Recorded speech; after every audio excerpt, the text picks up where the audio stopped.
Sana Mingzen YouTube channel gi maikaidigi ahanu maktada miyambu taramna oksari ngasigi video se PM Kisan gi matangda miyamda video oina utsage form di thajankraba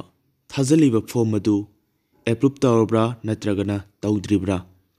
paisa di phangba hawraba amadi mana phangiba paisa se tang kyara phangrage amadi karama matamda anobu paisa sangakadage matau karamna yengadage haibagi video ni mayam punni gi minara matungda khangminase Google search tawamda PM Kisan haina thara matungda search tawbiyo masi search taro matungda PM Kisan haina sinmakhade tholibase masira sangaga suyare natragana beneficiary status sariba asira sangaga suyare adu akhoi PM Kisan hariba sida sangase masira sanga matungda Farmer Corner hariba asida sangani masira sangaga beneficiary status hariba asida namani masira nama matungda yengadriba mi adugi Aadhaar bank account mobile number moi ahum sida yengba yai aduga lora matungda get data hariba sida sangani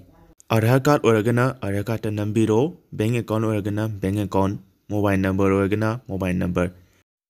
Aadhaar card namaga mayamda so tawjarake kamai tawraga yengadage haibadu mayam punni yengminase masira tholiba se mi adugi status ni maase karma matamda approve tawi amadi paisagna kya phangre haibaduni maase first installment second installment mu phangle third installment da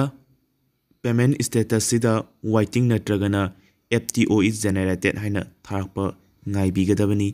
madubu tharakpa taradi paisa phangadaba kuidre haina lawba yare scheme asigi makhada sahi mada lupa lising ni pangi sang phangani from thagakrama matung beneficiary da sangaga Aadhaar natraga bank account na thiba matamda status ta sumaina tholaktaba thengnaba taragadi makhada thoiba sumaina red mark na thokpa thengnaba taragadi hariba miyoi haibadi beneficiary miyoi adu magi form adu approve tawdriba form amani hariba form ase approve tarakpa ngaikhiba tabani video ase kamai tawge haibadu miyamna comment tawbiramu ngasigidi matang swaida loisanjarage